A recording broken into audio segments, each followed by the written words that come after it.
stand or die. 죽거나 혹은 버티거나. 내가 후퇴하면 나를 쏴라. 그만큼 절박했던 풍전등화의 조국, 우리 국토의 90%를 적군에게 내주고 마지막 남은 경상북도, 바로 이 땅에서 우리가 지켜낸 것들에 관한 이야기입니다.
오늘 함께 나눌 이야기는요. 가장 많은 나라가 세계 2차 대전 이후에 참전했던 최대 규모의 국제전 바로 6.25 전쟁. 그중에서도 우리 지역에서 나라의 국운을 바꿨던 낙동강 전선에 대한 이야기가 되겠습니다. 1950년 6월 25일 북한의 기습적인 남침으로 시작됐죠.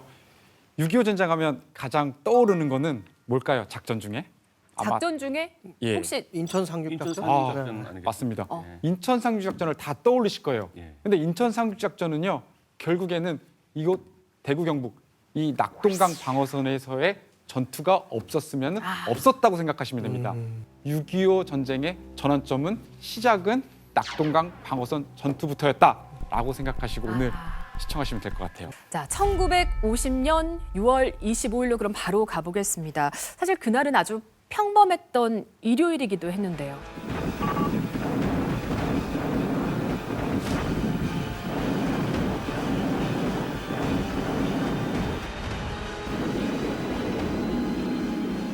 실제 공격 개시 암호명이 네. 폭풍이었다고 합니다.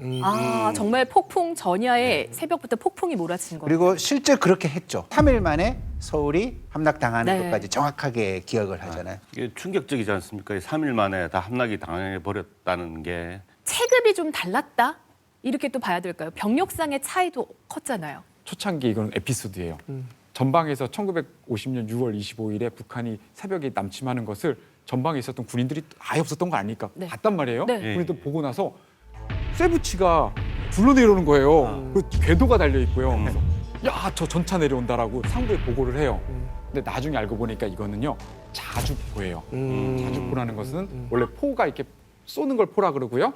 직선으로 나가는 걸 전차라고 우리가 보통 표현하면 되고요. 구분을 못하는 거예요. 처음 봐서 이제 구분을 못한 거예요. 우리 군인들도. 당시 얘기로는 우리 군 내에 전차를 직접 눈으로 본 사람이 얼마 없었다라고 하거든요.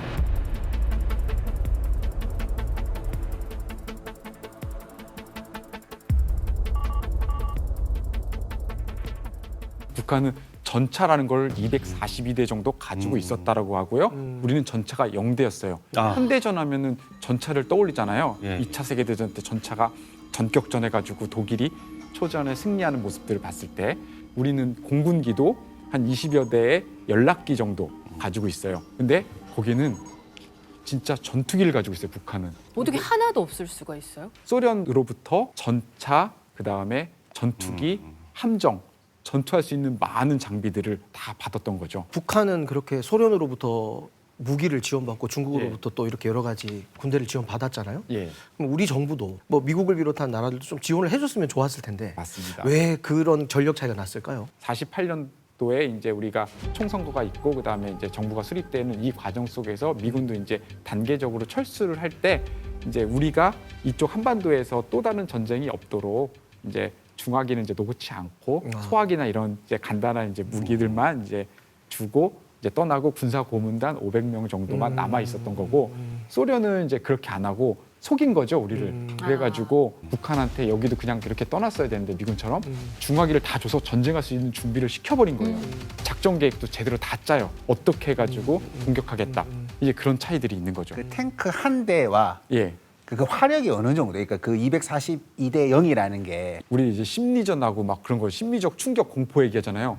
전차가 나타난 것만으로도 도망가요, 사람들. 구구구 불러온다고 생각해 보세요. 저희가 무너지는 거예요, 심리적 공포 때문에. 야, 우린 없는데 쟤는 갖고 있잖아요. 그것도 엄청 큰 거예요. 우선 기본적으로 이거고요. 소총이나 소화기 가지고 대응 훈련을 해요. 그러면은 전차 장교, 그 기갑 장교들은 이야기해요. 너희들은 이미 2km 전방에서 너는 다 죽었다. 아, 그 쏴버리는 거예요. 1, 2km 전방에서. 그럼 1km 전방에서만 쏴도 이 차이가 나는 게 소총의 사거리는 얼마 안 돼요. 200~300m를 우리가 기준으로 우리가 유효 사거리를 잡고 있잖아요.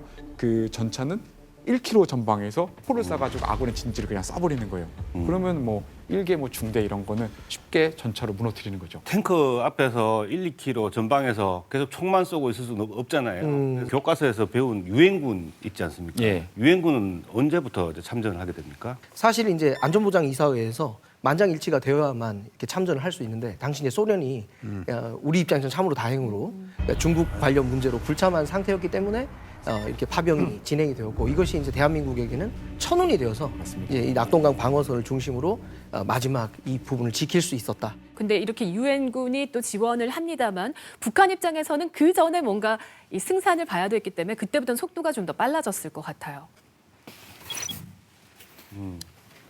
한번 지도를 보면서 괜찮으세요? 지도를 보면서 한번 설명해 보도록 하겠습니다. 서울을 3일 만에 함락하고 나서 이제 무서운 기세로 이제 남하를 하기 시작합니다. 우리 한반도 지형은 산지가 많기 때문에 막 전차가 기동할 수 있는 그런 것은 아니에요. 도로를 따라서 내려오는 거 양호하게 발달된. 그러면 서울, 대전, 대구, 부산으로 이렇게 연하는 선으로 가게 되는 거죠. 예. 그래서 북한군의 주공 방향은 이렇게 가요. 미군이 담당하기로 한 부분이 이 주요 도로가 있는 이 서측 지역을 담당하기로 하고요. 우리 국군이 초기에는 와야 됐지만 또 이제 재정비를 계속 거치고 있거든요. 그러면서 이제 이 중동부 이 산악 지형을 맡기로 해서 서로 방어선을 중간중간에 두면서 막아보려고 해요. 근데 이게 막는 게 쉽지가 않은 거야. 방어선이라는 건요. 서로 간에 옆에 사람을 믿는 거예요. 그래서 이 어깨와 어깨가 딱 맞닥뜨렸다고 생각하면 돼요. 근데 그 맞닥뜨렸는데 내 옆에 있는 친구가 만약에 여기가 딱 뚫렸다. 그러면은 내 측방이 후방이 노출되는 거거든요. 그럼 다시 전선을 조성할 수밖에 없어요. 근데 우리가 이렇게 해서 밀렸다라고만 생각하면 되는 게 아니라 이 기간이 상당히 시간을 길게 가져가요. 우리가 그걸 우리가 지연전이라고 하는 부분이에요. 어떻게든 버티는 거군요. 그렇죠. 공간은 순차적으로 내줄 수밖에 없어요. 예. 근데 천천히 내주면서요. 뒤에서 시간을 준비를 버는 하는 거예요. 거죠, 예. 후방에서. 준비할 수 있는 시간을 번다. 미군이 들어오는 거예요. 유엔군이 들어오고 유엔군이 병력만 들어오는 게 아니라 장비를 가지고 같이 들어와요. 무기랑. 그리고 국군은요. 사단을 다시 복구하고 부대들 이제 편제를 다시 하고 그다음에 미군이 가져다준 무기를 다시 또 받아가지고 무장을 하고 그런 시간들을 계속 버는 거예요. 그러면서 이제 우리 지역에 있는 경북 우리 낙동강 방어선까지 내려오게 되는 게 되겠습니다.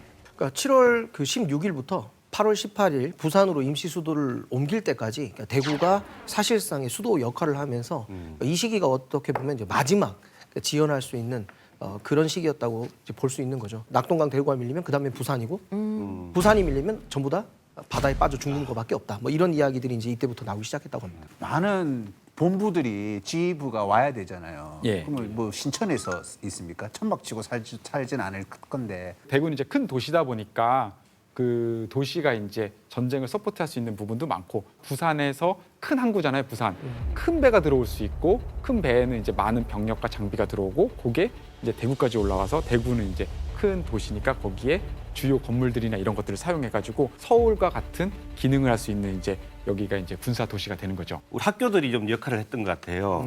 그 대구 중앙초등학교가 육군 본부가 설치되고 그리고 서부 초등학교에는 공군 본부, 수창초에서는 헌병학교, 그다음에 대구 상고 지금은 이제 상원고죠. 여기에는 이제 미5 공군 사령부, 그리고 달성초에는 육군 대학이 설치가 됐었다고 합니다. 군대 건물이 학교 건물과 비슷해요. 이질감이 없어요. 뭔가 연병장부터 해가지고 네. 비슷하거든요. 이런 게 근데 어떤 면에서는 비상시 전시 상황에서 그런 식으로 사용도 되어야 하니까 공공시설이. 맞습니다. 옛날에는 문화극장이라 그러더라고요. 근데 한일 시네마였다가 지금은 한일인가요? 그랬어요, 예. 다 아시는 거기가 지금 이제 국회의사당이고 이제 당시에 임시로 썼던 부분들, 그 경북대병원도 당시 이제 육군 병원으로 쓰였고 이런 부분들이 있었습니다.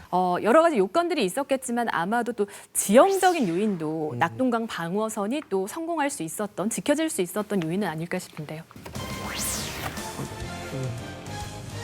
이 낙동강 방어선은 총 240km 된다고 봐요. 그래서 최초 낙동강 방어선은 120km는 미군이, 그다음에 120km는 우리 국군이. 그래서 국군이 담당했던 지역은 이 외관을 중심으로 해가지고 여기 이제 꺾어져 가지고 여기 영덕 위쪽까지 하고 이 외관 남쪽으로가 이제 미군이 맡게 되는 거예요. 그래서 요 보시면 알겠지만 다 안동 가보셨잖아요. 네. 이쪽 수원지 쪽 가면은 사실 이게 강처럼 넓지 않잖아요. 예. 그러면 이쪽은 사실 쉽게 들어올 수 있는 구간이고요. 이쪽은 사실 낙동강이 있지도 않고요. 그다음에 우리 국군은요, 처음에 이야기했듯이 장비도 병력도 많지 않았고 준비도 덜 돼 있던 상태다 보니까 너무 긴 거예요, 이 정면이. 그리고 이 공간이 옆에가 다 비어 있어요. 그러니까 이게 최초선을 지킬 수가 없었어요. 그게 8월 1일부터 그게 4일까지 초창기. 초기였네요. 11일까지 이제 그런 식으로 가다가 이제 그거 도저히 못 지키겠다, 국군이. 감당이 안 되니까 전선을 내려요. 예. 그래서 미군은 그대로인데 우리 국군 전선은 이 위쪽에 있었던 걸 내리죠. 군위 청송 밑으로 이제 내려왔네요. 이 부분은 이제 재밌는 부분인데 여기에는 낙동강 있어요, 없어요?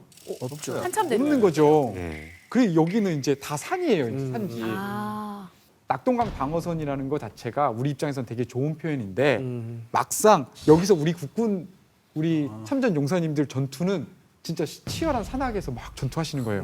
낙동강 방어선의 천연적인 자연 장애물에 그 도움을 그렇게 많이 받지 못해요. 우리에게도 악조건이었다. 그쵸, 쉽지 않은 거죠. 근데 저는 오늘 정말 새로운 걸 알았는데요. 제가 생각했던 것보다 훨씬 더 위태로웠네요. 저는 그냥 낙동강이 경계선인 줄 대충 알고 있었는데 정말 일촉즉발의 상황이었던 것 같아요. 맞습니다. 이 워커 준장이 이 방어선을 얼마나 중요하게 여겼는지 이렇게 얘기를 했다고 합니다. 영어로 해볼까요? Here is very, very important place because of 우리말로 하겠습니다. 알아듣기 쉬운데. 한 채의 땅이라도 적에게 뺏기면 수많은 전우의 죽음이 있다는 것을 명심하고 끝까지 싸워야 한다. 막 이렇게 워커 준장이 얘기를 했다고 합니다. 교수님 설명을 들어보니까 그러니까 지금까지는 우리가 막 밀리다가 마치 유엔군, 미군의 도움으로 여기를 막아내고 역전에 성공한 것처럼 이렇게 생각을 많이 할 수 있는데 가장 어려운 지역은 국군이 어쨌든 맡았고 지켜냈다는 맞습니다. 점. 그 부분을 학생들도 좀 기억을 하면 좋겠습니다. 맞습니다. 좋은 얘기가 사실 우리도 딱 보면은 강한 쪽을 뚫을까요? 약한 쪽을 뚫으려고 그럴까요? 공격하는 사람은. 아무래도 우리 군 쪽, 그쵸. 약한 쪽을 더. 우리 군 약하다고 표현하니까 좀 그런데. 당시 예, 병력. 지금 우리 대한민국 군대 엄청 강합니다. 예. 강하나 미군은요 강력한 화력 지원받고요. 미 공군이 직접 지원하니까 우리 쪽 지원 많이 안 할 거냐. 미군이 위험하고 국군이 위험하다 그러면 다 미군 쪽에 화력 넣고 하니까. 그러니까 우리 대한민국 군 쪽으로 더 북한군이 많이 몰리는 그럴 거죠. 수밖에 없네. 예, 그만큼 더 치열하고 좀 저절했던 전투라는 게 연상이 됩니다. 맞습니다. 일단은 북한군의 또 침입도 막아야 되지만 피난민들이 막 몰려 내려왔을 거 아니에요. 대구 쪽으로. 우리가 보통 6.25 이해를 할 때 한강철교에 대해서만 한강철교의 어떤 상징적으로 예. 그걸 알고 있는데 외관철교가 그때 이제 그걸 통해서 남하를 할 수 있는, 넘어갈 수 있는, 또 남쪽으로 갈 수 있는 이제 길이었다고 하는데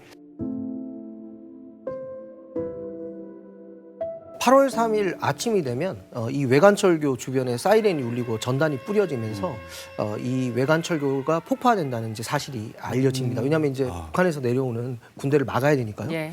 그런데 이제 피난민들도 거의 이게 유일한 다리였기 때문에 한강철교도 마찬가지였지만 그렇죠. 당시로서는 이곳을 통해야만 생존할 수 있다고 생각하고 이렇게 몰려들게 되는 거죠. 그러다 보니까 폭발을 하지 못하고 시간이 지연됐다가 8시 30분에 더 이상 기다리고 버티지 못한다. 이러다가 북한군이 몰려오면 큰일 난다라고 생각을 하고 이제 외관 철교를 이제 폭파를 단행하게 되는 거죠.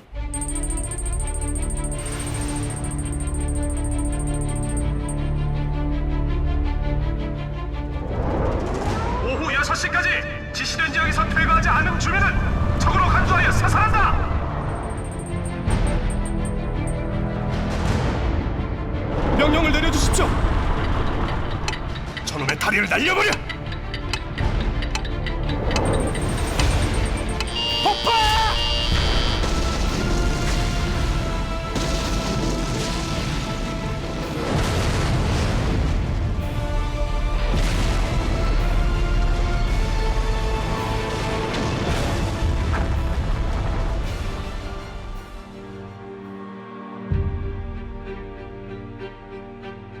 주민 소개령이라는 말이 있습니다. 다리를 폭파하거나 이제 그곳에서 전투를 치르기 전에 그 주변에 있는 민간인들에게 대피를 하라고 미리 안내를 하는 그런 명령이라고 생각하시면 되겠는데요. 그 전부터 국군과 유엔군은 외관철교 주변 민가들을 대상으로 주민 소개령을 내렸지만 많은 피난민들이 한꺼번에 피난을 가기에는 매우 어려운 상황이었고 그런 소개령조차 듣지 못한 분들도 많았기 때문에 계속 다리를 건너올 수밖에 없는 상황이었습니다. 특히 북한군은 그 남아있는 주민에 대해서 좀 비인도적인 처우를 많이 행했기 때문에 그런 소문을 듣고 북한군에 대해 굉장히 공포가 큰 상황이었습니다. 그래서 물리적으로 더 이상 막기가 어려웠던 상황으로 추정을 하고 있습니다. 대표적으로 서울을 점령했을 때 북한군은 그 교사나 경찰, 공무원, 지식인들을 이제 북한으로 데리고 가거나 공개 처형을 했습니다. 그리고 남아있는 이제 젊은 청소년들까지 인민군에 강제로 편입을 해서 병력 충원에 동원했을 정도로 북한군은 이제 주민들에게 굉장히 큰 공포의 대상이었다고 보시면 되겠습니다. 피난민들은 계속 몰려올 거고 어느 시점에서는 결단을 내려야 하는 지점이 있었던 거고 이런 상황만 생각하면은 너무 가슴이 아파요. 우리가 이제 민간인이라고 해서 이제 대피 피난민들이 이제 쭉 내려오는데 이게 북한군인지 민간인인지 사실 구분은 안 돼요. 그러니까 민간인 왜 안 복장으로 될까요? 막 보따리 싸들고 막 이렇게 바쁘게 가는 것과 무장한 군인이 구분이 안 될까요? 저도 이제 네. 다 보따리에다가 무기 넣고 위장하고 내려오는 거예요. 아, 위장까지. 예, DP 같은 거 이제 예. 드라마 보셨을 거예요. 탈영병을 잡는다 이거 그거잖아요. 그럼 탈영병 잡으러 딱 헌병 그러니까 군사 경찰처럼 해서 군복 딱 입고 와서 탈영병 잡으러 서울 시내로 들어오는 게 아니라 사복 입고 나도 민간인인 것처럼 아이고. 들어오는 거잖아요. 그런 식으로 위장하고 들어오는 북한군들이 있었기 때문에 구분이 안 되니까 미군 입장에서도 언제 끊어야 될지 모르는 거. 그다음에 국군인지 북한군인지 이것도 구분 안 되는 거예요. 사실은 미군 입장에서는 처음 이제 딱 한반도에 들어와 보니 저게 처음 동양 사람 뭐 본 사람도 있을 거고 군복도 지금처럼 막 다 똑같은 그런 것들이 아니거든요. 북한이 소련제 쓰고 우리가 이제 미군제 이제 무기를 썼을 것이다. 그거는 이제 기본적인 큰 틀은 맞지만 그 안으로 들어가면은요. 일본에서 쓰던 무기들도 남아 있는 거예요. 그때 철모도 남아 있고 그때 이제 군장류도 남아 있고 그래서 우리 군도 그거 입고 있고 북한군도 그거 입고 있는 경우도 있어요. 정말 혼란한 상황이었다. 예. 피와 구분이 안 되는. 예, 맞습니다. 외관 철교를 폭파하고 민간인의 희생을 겪으면서도 어쨌든 시간을 벌었죠. 방어 진지를 구축하고 다시 태세를 정비했을 텐데 이때부터 북한의 공세도 정말 더 좀 가열차졌던 것 같습니다. 북한 입장에서는 이제 미군이 들어온 상황에서는 더 빨리 그 부산 점령이 목표가 될 수밖에 없었던 거예요. 예. 미군이 더 들어온다고 생각하고 유엔군이잖아요, 이제는. 그러면 다국적군이 또 들어와요. 아, 하루라도 빨리 끝내는 게 목표였다. 그럼 온 총 역량을 낙동강 방어선에 집중하겠다. 이게 지금 북한의 이제 전략이 되겠습니다. 그 대구로 향하는 그 마지막 관문이 바로 그 칠곡군 다불이었고, 그러니까 이 지역에서 일어난 전투가 이제 그 유명한 다부동 전투가 되겠습니다. 1950년 8월 3일부터 9월 29일까지 55일간 전투가 벌어졌는데요. 네. 아군 적군 합쳐서 사상자가 27,000명. 이 시산혈해라는 표현이 가장 적절했던 최대 규모의 전투였다. 그렇게 이야기를 합니다. 시산혈해라고 하면 이제 주검이 산처럼 쌓이고 피가 바다를 바다처럼. 이룬다, 네. 강을 이룬다 이런 네. 뜻인 거죠. 미국에서 이 다부동 전투를 네. 묘사를 할 때 그 볼링 앨리라는 단어를 쓰는 거예요. 미국이 이제 볼링 앨리가 볼링장을 뜻하잖아요. 볼링? 네, 그래서 이제 상상을 하셔야 되죠. 그 볼링장에서 왜 저 시신과 그런 모습들을 볼링장의 어떤 그런 모습 대포로 대포로 이렇게 사람들이 다 쓰러져 나가는 이런 거를 묘사한 거예요? 맞습니다. 아,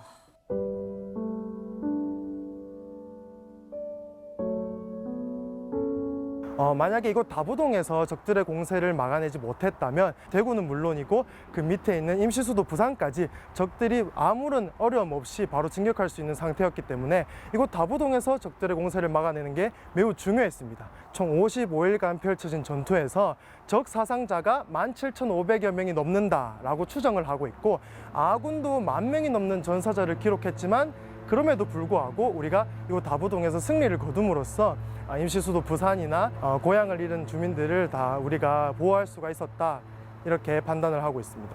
이 볼링1리 전투 같은 경우에는 한반도 최초의 한국전쟁 최초의 전차전이 벌어진 곳인데 1950년 7월 20일부터 밤새 약 14시간 펼쳐진 전투 끝에 우리가 큰 승리를 거두게 되면서 다부동 전투에서 승기를 잡게 되었던 그런 대표적인 전투라고 설명을 드릴 수가 있겠습니다.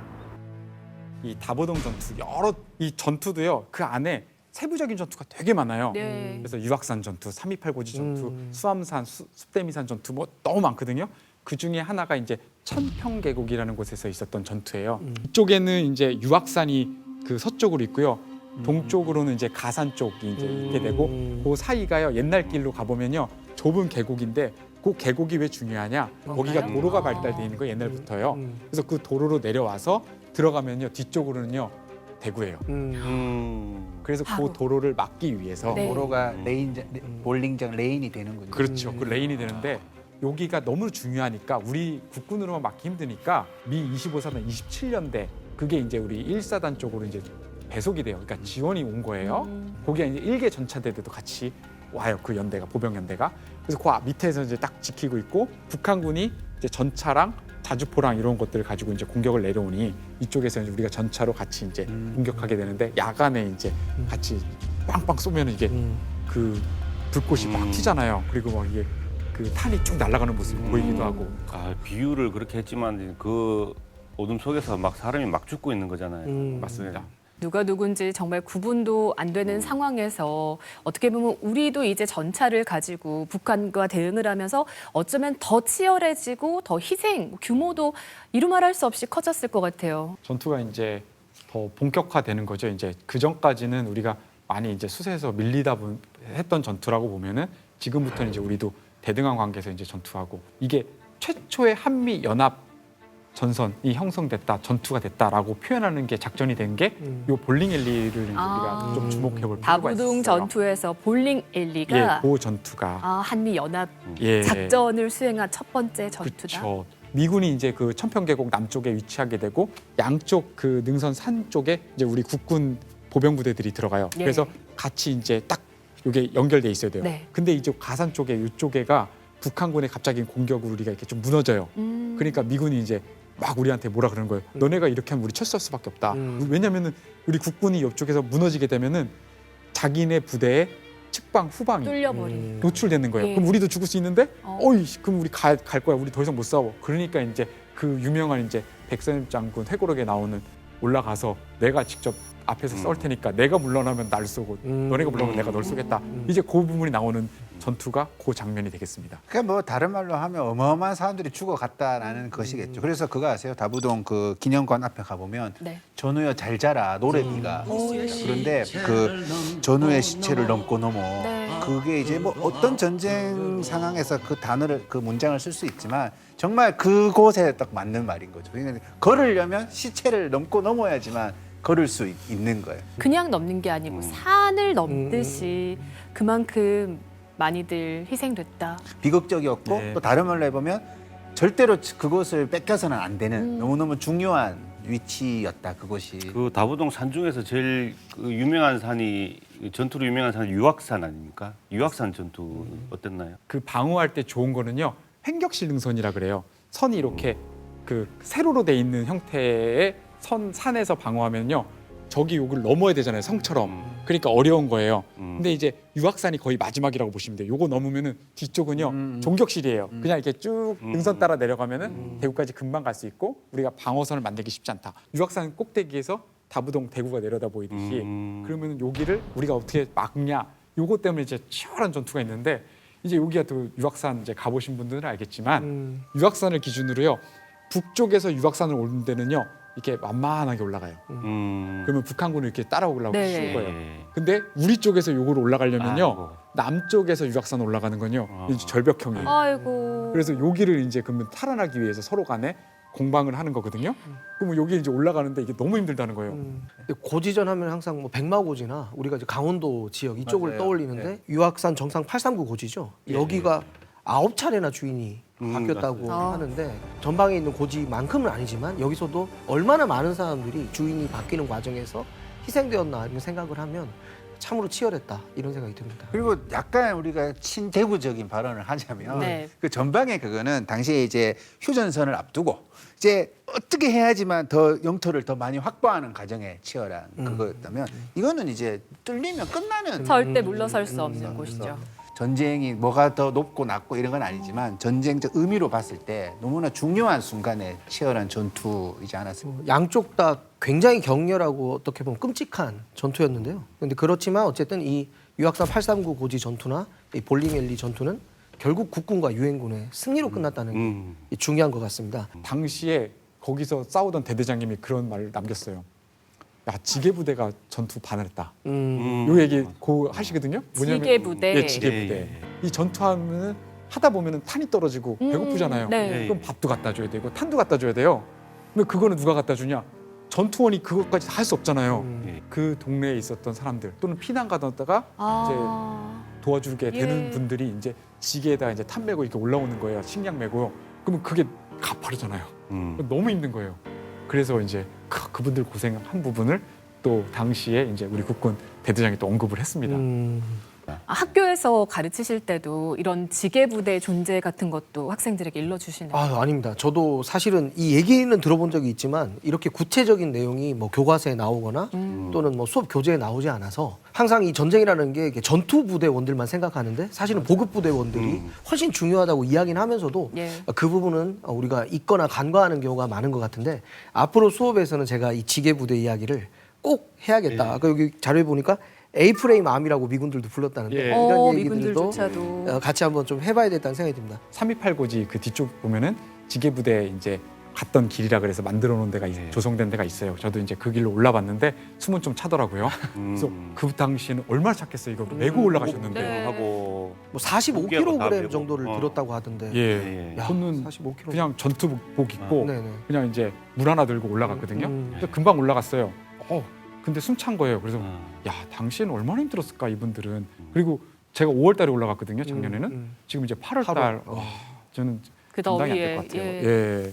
예. 또 한편으로는 청소년들하고 제가 어쨌든 수업을 하기 때문에 대구역 앞에서 그 중학생, 고등학생들이 징집되어서 이 다부동 전투에 이제 투입이 되잖아요. 아무래도 희생이 많은 만큼 계속해서 또 병력이 또 들어와야 됐던 이유일까요? 아무래도 군인은 계속 부족하고 예. 그러다 보니까 이제 어린 학생들까지도 전쟁에 투입될 수밖에 없는 상황이었는데 이게 전쟁이 일어나면 이렇게 끔찍한 일이 벌어진다는 것 그리고 그때 나하고 나이가 비슷한 이런 우리 선열들이 희생되었다는 것 이런 것들도 이 다부동 전투와 함께 꼭 이야기를 하는 그런 부분입니다. 그래서 328 고지 전투에서 이제 언급되는 이제 그런 것들을 봤을 때 이제 내 소대원, 내 분대원들이 죽어 나가는 거예요. 그럼 사람 비잖아요. 근데 적은 계속 들어오고 네. 그러면 이제 후방에서 이제 그 학도병들이나 이런 분들이 이제 징집돼 가지고 이제 막 들어와요. 그러면은 이름도 묻지 않는데요. 야, 빨리 저기 가서 싸워. 이렇게 해가지고 그냥 왔는데 바로 전투 투입. 야, 빨리 싸워라. 이렇게 돼버린다는 거예요. 그분들에 대한 안타까움. 나중에 전쟁 끝나서도 또 더 복무하시기도 하고 또 군번 없이 그냥 했는데 전쟁 트라우마 같은 것도 남을 거고 이런 부분들이 상당히 악영향을 끼쳤기 때문에 참 안타깝다고 볼 수 있겠습니다. 시간이 지나면 그 전후에 어린 전후에 얼굴은 기억이 나는데 그 사람이 이름이 뭐였는지 몰라요. 어디서 기록이 왔는지 남아있지 않고. 근데 이제 그게 기억은 계속 가는 거죠. 그 얼굴이 떠오르고 죽은 모습이 떠오르고 그럼요. 그런 것들이 이제 전후 트라우마로 연결이 되는 분들 이런 것들까지도 여기서 생각을 해봐야 될 것 같아요. 여학생들도 심지어 전쟁에 이제 참전하는 거예요. 그러면 그들이 뭘 했을까라고 이렇게 우리가 궁금하게 생각할 수 있는데 어떻게 됐냐면은 부족하잖아요 병력이요. 네. 그러면 이제 전투하는데 이제 모자르니까 행정병들도 총을 잡아야 되는 상황이 된 거예요. 그러면 나중에 행정하던 사람이 없잖아요. 그 자리를 지켰나요? 소녀들도 거기다가 놓고 그러면서 이제 수백 명의 그 소녀들도 전쟁에 했다라는 이제 것을 이제 기록에 남아 있죠. 다부동 전투가 우리가 지켜내고 이긴 전투인데 그만큼 희생자도 되게 많았고 뭐 지게 부대원만 해도 2,800명이 전사한 걸로 추정된다고 합니다. 지게 부대만 지금 우리가 이야기해서 그런데요. 지게 부대가 그럼 뭘 가지고 올라갔냐? 아까 탄 얘기했고 무기를 얘기했지만 주먹밥을 가지고 올라가셨다고 해요. 그럼 주먹밥은 누가 만들었을까요? 밑에서 누군가 만드는데 동네 이제 어른들 중에 이제 우리 여성분들이 이제 주먹밥 만들고 조금 더 이제 그 신체적으로 이제 힘이 좀 좋다고 생각하는 남성분들이 지게 메고 올라가고 그거를 이제 조직적으로 이제 하게 되는 거죠. 왜냐면 먹어야지 이제 전투를 하니까 그런 부분들이 있습니다. 그리고 내려올 때는 전사자들을 또 메고 또 내려오셨다고 그러더라고요. 맞습니다. 함께 싸웠고 이 비극을 함께 감당하고 또 극복해냈다 이런 생각이 듭니다. 저는 아직도 그 뭐 55일 동안 27,000명이 죽었다 이런 게 실감이 안 나는 거죠. 얼마나 잔인하고 얼마나 끔찍했을까. 다부동 전투 이야기를 나눠봤는데 또 낙동강 그 전선에서 대구와 아주 가까운 곳 지켜내야 됐던 또 하나의 전투가 있죠. 저희 학교가 있는 영천인데요. 그래서 그런지 더 많이 가봤어요. 가보면서 느끼는 거지만 이 영천 지역 역시도 정말 중요했다. 그래서 한번 판넬을 가지고 한번 잠깐 보겠습니다. 그래서 기본적으로 이제 우리가 다부동 하면은 너무나 이제 많이 알려져가지고 다부동 하면서 낙동강 방어선 전투에서 가장 유명한데 네. 실질적으로 보면은 어느 한 곳이 뚫리면은요 이 방어선에서 그럼 부산까지 가는 거는 시간 문제였어요. 그래서 어디나 중요했다라고 네, 보시면 돼요. 네. 그래서 이 영천 역시도 이 중간에 위치하는데요. 교통의 여기도 요지라고 이제 표현해요. 그래서 어쨌든 경부고속도로가 지금 지나가고 있고요. 대구랑 영천이랑 가깝다고 하는 게 즉 영천에서 대구로 들어올 수 있다 저기 이런 부분이거든요. 그다음 북한이 또 부산으로도 갈 수 있고 바로 이런 측면에서 이제 이 지역이 중요하다라고 보시면 되겠습니다. 영천하고 그다음에 하양 하면 대구로 들어오는 거는 막 시간 문제잖아요. 그 길이 옛날에 우리 학교 다니던 길이라 가지고 너무 뻔하거든요. 되게 치열했던 이유 중에 하나가 이제 우리 국군만 이제 독자적으로 전투를 했다고 보시면 돼요.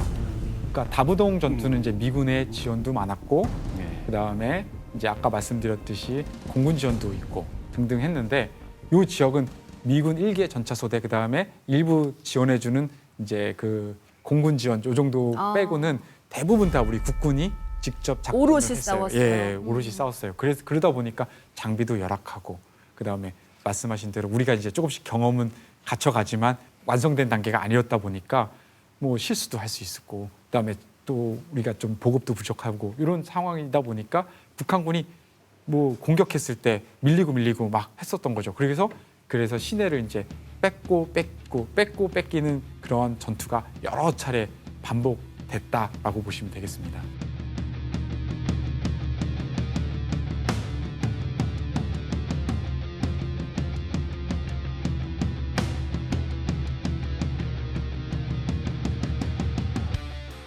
열일곱 살 때 노무자에 붙들려 가가지고 박유표 포탄 운반했어요. 남자 꼬타리는 무조건 붙들어 가서 15살 때 붙들어 가서 그때는 이민군이 능선에 전부 배치가 되게 했는데 박유표 붙들어 가지고는 해치고 나갈 길이 없어. 물 한 모금 안 먹고 솔바닥에 요래 앉고 움직이면 위에 비행기가 뜨기 때문에로 움직이지도 못하고 그대로 만 이틀로 거기서 기다리고 앉았다가 21년 돼가 또 후퇴해가지고 내려오는데 그래가지고 합작을 해가지고 이민군 능선에 이제 배치되어 있는 거를 폭탄을 해치고 나오니까 거기에는 이민군이 없었어요. 완탄포 이래 건너가니까 그 위에 하면 그 뒤에 이민군 와가지고 땅콩총을 가요. 땅콩 하고 위에는 총살 날아가고 그 밑에는 우리가 빠져나가고 그랬어요. 영천에 현재 중앙병원 그 개골이 있는데 거기에 우물이 한 개 있었어. 시체가 부패가 돼가지고 얼굴에 번들번들 걷는 사람은 그래 꽉 깔려가 있었어 그때. 뭐 얼룩 봐도 뭐 수십 명이라 산 사람 한 차 싣고 올라가면 죽은 사람 한 차 싣고 내려오고 계속 그렇게 됐어. 인민군도 퇴발락하고 아군도 골때 이제 다음은 한 채라도 더 뺏으려고 실탄이 있는데 다 보고 그렇게 돼 한 차 싣고 올라가고 한 차 싣고 내려왔다. 엎치락 뒤치락 하면서도 끝까지 물러서지 않은 거네요. 그중에서도 9월 5일 전투가 가장 치열하고 중요하다고 예. 하셨나요? 맞습니다. 그래서 영천 시내가 이제 피탈됐다고 이제 보시면 돼요. 피탈이라고 하는 게 영어가 어려운데 영천 시내를 북한군에게 내준 거예요. 그러니까 절체절명의 위기였죠. 그 당시에 이제 이군 단장이 이제 미군한테 가가지고 야, 전차 좀 보내달라, 우리 전차 좀 달라. 이제 이 얘기가 이제 있어요. 그래서 전차를 안 줘요 처음에. 당연히 야 국군도 전차 본 적도 없고 전차 활용해 본 적도 없는데 전차 받아서 너네 어떻게 쓸래라고 생각하는 거. 또 미군 입장에서도 아니 우리도 지금 부족한데 어떻게 주냐. 그래서 근데 빈손으로 돌아갈 뻔했는데 미 8군 워커 사령관이 1기병 사단한테 지원해줘라 1개 소대. 그래서 미 1기병 사단의 1개 전차 소대를 우리가 지원을 받아요. 그래서 영천 시내 전투를 이제 하게 되는 거죠. 그래서 영천역 가보신 분 있겠지만 그 영천역 주변에서 이제 전투가 이루어지는 거거든요. 그때 이제 재미있는 에피소드로 보면요. 또 재미라 그러니까 좀 흥미롭다. 흥미로운 이제 에피소드가 이제 있다고 보면요. 사실 전차 미군이 왔는데 여기서 전투하려면은 지형도 모르고 그다음에 누가 아군이고 누가 적군인지도 모르는 상황이에요. 그러니까 이제 당시에 이제 그 2군단 작전처의 상환 계장으로 있었던 박정인 그 대위라고 하더라고요. 당시에는 본인이 이제 장군으로 예편하신 분이고 그분이 이제 회고록에는 자기가 전차 선두 전차에 탔다. 타가지고 저기가 적군이고요, 저기가 아군이고 그러니까 저기는 쏘세요. 이거를 지금 하고 다닌 거예요. 자기는 그 책에서 약간 개선장군처럼 느꼈다는 거예요. 전차를 보지도 못했던 전차를 자기가 타가지고 막 다니면서 그 피하고 싶었다는 거죠. 아주 치열한 전투가 벌어지면서 영천의 이제 주인이 북한군, 국군을 계속 엎치락 뒤치락 그렇게 바뀌는 그런 혼전 아니겠습니까? 근데 이런 혼전 속에서도 그 국군 8사단 21년대가 굉장한 활약을 했다고 들었습니다. 영천이 함락되던 당시에 후방에 고립이 되었는데 오히려 3일 동안 북한군 3개 연대, 그러니까 단순하게 보면 3배죠. 3배의 상대를 분전하여 가지고 결국 방어에 성공했기 때문에 이후 적의 어떤 포위를 뚫는 그 돌파구 역할을 했다고 하는데 그 서쪽 영천의 서쪽이거든요. 그 서쪽이 이게 뚫리게 되면은 고기를 돌아서 하양으로 이제 진출할 수 있는 그런 곳이거든요. 고기를 딱 끝까지 고수하고 막았기 때문에 북한군이 뚫고 들어오는 게 넓어지지 않는 거예요. 이게 넓어지면 더 많은 병력이 내려와가지고 이제 우리가 더 위기였을 텐데 그분들이 정말 고립된다고 표현하는 게 야, 아까 말했던 지게부대가 나한테 밥도 주고 탄도 줘야 되는데 고립이라는 걸 누가 도와주지 않는다는 거잖아요.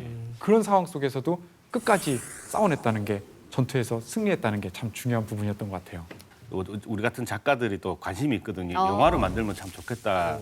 이런 생각도 막 드는데요. 3일 내내 그서 막 고립돼서 싸우다 보니까 탄약이랑 물자는 막 바닥이 나고요. 본대인 파련대도 이 사람들이 다 전멸했다고 생각을 했대요. 그런데 9월 9일 날 통신이 재개되고 막 그래가지고 그 연대 군수 참모가 그 막 직접 운전해가지고 막 침투해가지고 보급하고 막 그랬다고 합니다. 그 21연대가 그 북한군 전차 한 대를 세워서 연락 군관을 생포한 게 이 아주 큰 역할을 했다고 하는데 정보를 가지고 있는 사람을 생포한다는 것은 그 지피지기면 백전불태라고 이제 말이 이제 우리 손자병법에 나오잖아요. 그러니까 적에게 이제 정보를 얻은 거예요. 그래서 적의 그 지금 현재 적이 어떤 상태다라는 것을 확보할 수 있었고요. 그다음에 적의 사령부 위치를 또 확인하게 돼요. 그래서 그 북한군 15사단 사령부가 과수원밭 쪽에 북한군 사령부가 있었던 거예요. 그런 정보들을 이제 우리가 딱 캐치하고 나서 이제 그쪽에 이제 부대를 투입해가지고 사령부를 이제 무력화시키는 거죠. 그러면 지휘부가 무력화되면은 어떻게 되겠어요? 부대가 밑에가 이제 와해가 되는 거죠. 그런 식으로 북한군이 큰 타격을 입히게 만들었죠. 우리 처음에 6.25 전쟁은 인천 상륙 작전만 기억을 한다고 하니까 교수님께서 그게 가능했던 이유에 대해서 설명을 해 주셨잖아요. 그걸 계속 보고 있는 것 같아요. 그 밀리면 끝장이기 때문에 어떤 식으로 이 낙동강 방어선 그 밑에 영천 시내가 지켜졌는지 이런 것들을 많이 느껴볼 수 있고 또 과연 우리는 지금 그런 분들의 생각을 하고 있는가 이런 질문을 좀 던져보고 싶습니다. 그 영천 같은 경우에는 임진왜란 때도 최초로 의병이 회맹을 한 장소라는 부분을 굉장히 중요하게 생각을 하고 영천성 전투가 그 실록이나 기록에 보면 최초로 빼앗긴 성을 되찾은 전투여서 임진왜란 때부터 호국의 성지라고 그렇게 이제 스스로 자부심을 갖고 있는데 이 영천 전투가 그것을 더 이렇게 덧붙여주는 그리고 이 두 가지 사건 때문에 지금도 칠곡뿐만 아니라 영천도 호국의 성지라는 이야기가 나오는 것 같습니다. 그런 부분들을 잊지 말아야겠다. 근데 교과서에는 인천 상륙 작전만 맨날 나오고 이런 부분들도 한번 지역에서 생각을 해봐야 될 것 같습니다. 이런 전쟁을 어쨌든 시민들과 함께 또 우리 국군이 치르는 동안 어쨌든 메가더 장군은 이제 그 인천 상륙 작전을 준비할 시간을 충분히 번 거 아니겠습니까? 참 모험적인 작전이에요. 아무리 생각해도. 왜냐면은 낙동강 방어선에서 우리가 이제 병력이 조금씩 늘어나고 장비도 늘어나고 그다음에 이제 방어선이 이제 딱 구축돼 가지고 방어를 했다고는 하지만 더 많은 병력이 오면 완전 금방 되잖아요. 우리 그런 생각을 하면서 그럼 미국에서 증원되는 유엔군 병력을 빨리빨리 부산항에 하역시켜서 그분들이 이제 들어와서 낙동강 방어선에 배치하면은 그게 제일 좋다고 생각할 거예요. 맞아요. 근데 메가더 장군은 그렇게 생각 안 하고 병력을 바다에 띄었어요. 왜 띄었냐? 상륙 작전에서 상대의 그 허리를 완전 끊어버리겠다. 이 과감한 결단을 한 거예요. 근데 만약에 이 결단을 했을 때 낙동강 방어선이 무너졌으면요, 둘 중에 하나예요. 빨리 하역해가지고 다시 이제 그 병력을 다시 하선시켜서 다시 전선을 올려서 다시 전선을 막을 것이냐, 아니면 지금 이제 다시 다 우리 이제 한반도 이제 다 내줬으니까 떠나야 되느냐, 이걸 결정해야 될 문제도 있거든요. 그러니까 그런 과감한 결정을 이제 메가더 장군은 한 거죠. 9월 13일에 그 더글라스 메가더 유엔군 총사령관이 그러니까 인천 군산 삼척 등을 폭격하는 그런 명령을 내립니다. 그러니까 인천 상륙 작전을 앞두고 이제 교란 작전을 시도한 거죠.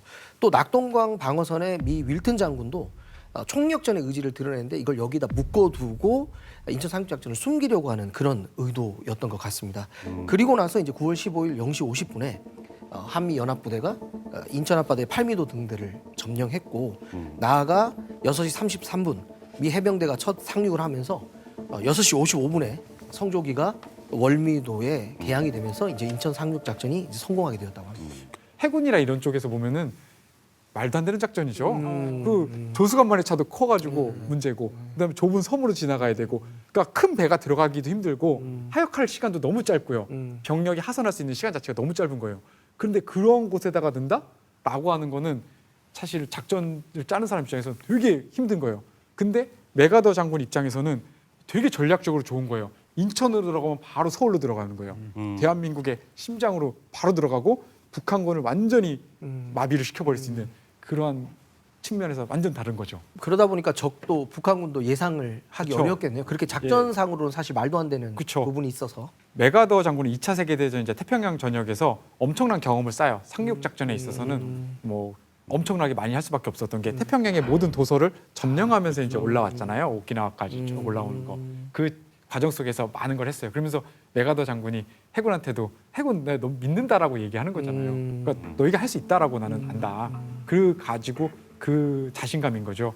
근데 이제 상당히 뭐 도박으로 비춰줄 수도 있는데 결론적으로는 성공한 작전이 돼가지고 지금 우리 작전에 그러면 엄청나게 숨통을 빨리 틀어준 거예요. 어떻게 보면 밑에서는 치고 올라오고 한미 연합군이 위에서 또 메가더 장군의 인천 상륙 작전 성공으로 밀고 내려오는 오히려 북한이 샌드위치가 돼버리는 이런 상황이 되었겠군요. 그렇죠. 그래서 9월 16일에 낙동강 방어선에서도, 그러니까 9월 15일에 인천 상륙 작전의 성공과 동시에 이 낙동강 방어선에서도 이제 방어가 아니라 총 공세로 반격 작전으로 전환을 시켜요. 올라가는 작전을 실시하죠.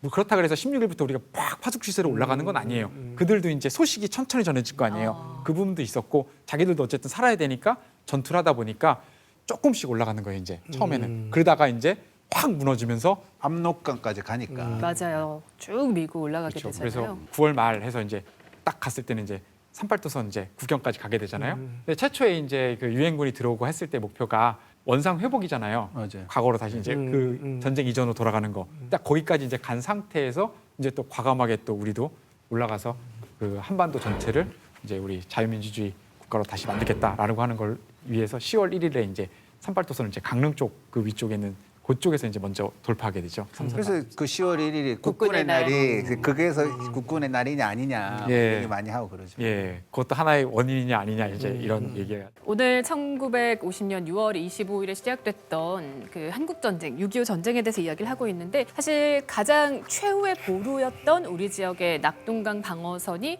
단순히 낙동강만은 아니었다는 거, 그리고 또 참전했던 용사들도 있지만 정말 많은 국민들이 함께 또 지켜내고 또 참전했다는 걸 저는 좀 새롭게 알게 된 것 같습니다. 낙동강 방어선의 의미는 뭐라고 보세요? 전세 역전의 시작이었다라고 봅니다. 그래서 여기서 전체가 다 같이 우리 국민과 군 그리고 우리 이제 공직자들도 뭐 당연히 관공서에 있는 분들 모두가 힘을 합쳤기 때문에 승리할 수 있었다. 그래서 우리 대한민국의 저력을 보여준 그 지점이 아니었나 싶습니다. 이 시간을 통해서 한 번 더 그러니까 6.25 전쟁, 특히 우리 고장의 어떤 전투들에 대해서 알게 돼서 정말 뜻깊고 의미 깊은 그런 시간이었고요.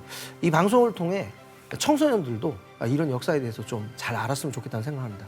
하지만 무엇보다도 중요한 것은 오늘도 이야기가 계속 나왔지만 그 어떤 전쟁도 아무리 우리가 승전을 했다 하더라도 일어나서는 안 돼야 된다. 지금 우리가 누리고 있는 이 평화가 얼마나 소중한 건지를 이 호국 보훈의 달에 우리가 다시 한번 느꼈으면 좋겠습니다. 저는 이제 이런 얘기가 오늘 나눴던 얘기가 한 3개월 동안 벌어진 일이에요. 전쟁이. 그걸 생각을 해보면 더 무섭기도 하고 또 제가 생각했던 것보다 이 낙동강 방어선이라는 것이 훨씬 무섭고 훨씬 끔찍했고 훨씬 두려웠을 것이다. 사람들이. 이제 그런 사람들의 상처에 대해서 우리가 좀 더 넓은 관심을 가져야 되지 않을까 이런 생각을 좀 하게 되었습니다. 오늘 얘기를 들으면서 외관철교 피난민도 되어보고 다부등정투 지게부대 또 되어보고 영천 시민도 되어보고 또 우리 안타까운 학도병도 이렇게 되어보고 그랬는데 결론은 저도 같죠. 전쟁하지 맙시다. 제발 평화. 마지막도 영어로 Peace Please라고 좀 말씀드리고 싶습니다. 아니 근데 이거는 교수님은 또 어떻게 생각할지 모르겠는데 이게 약간 지역이라 가지고 이 약간 소외된 느낌도 받아요. 이 전 낙동강 방어선의 이 중요성이라든가 이런 것도 대구에 살아서도 저도 낙동강이 방어선인 줄 알았거든요. 근데 훨씬 더 밑에까지 내려왔던 것이죠. 근데 우리는 그냥 밀렸다가 수복했다. 인천 상륙 작전만 그래서 기억을 하게 되는데 이 전쟁이라는 건 정말 어떤 것도 치열하지 않은 곳이 없으니까 좀 우리가 넓은 관심이 필요하지 않을까 이런 생각을 해봐요. 네, 평화를 지켜냈던 우리의 역사 또 우리 지역의 전투를 들어봤는데요. 오늘 시간은 시민의 품격만이 아니라 좀 우리 국민의 품격을 높이는 시간이 아니었나 싶습니다. 로컬 인문학 토크쇼 시민의 품격 이번 주 이야기는 여기까지고요. 다음 주에 돌아오겠습니다.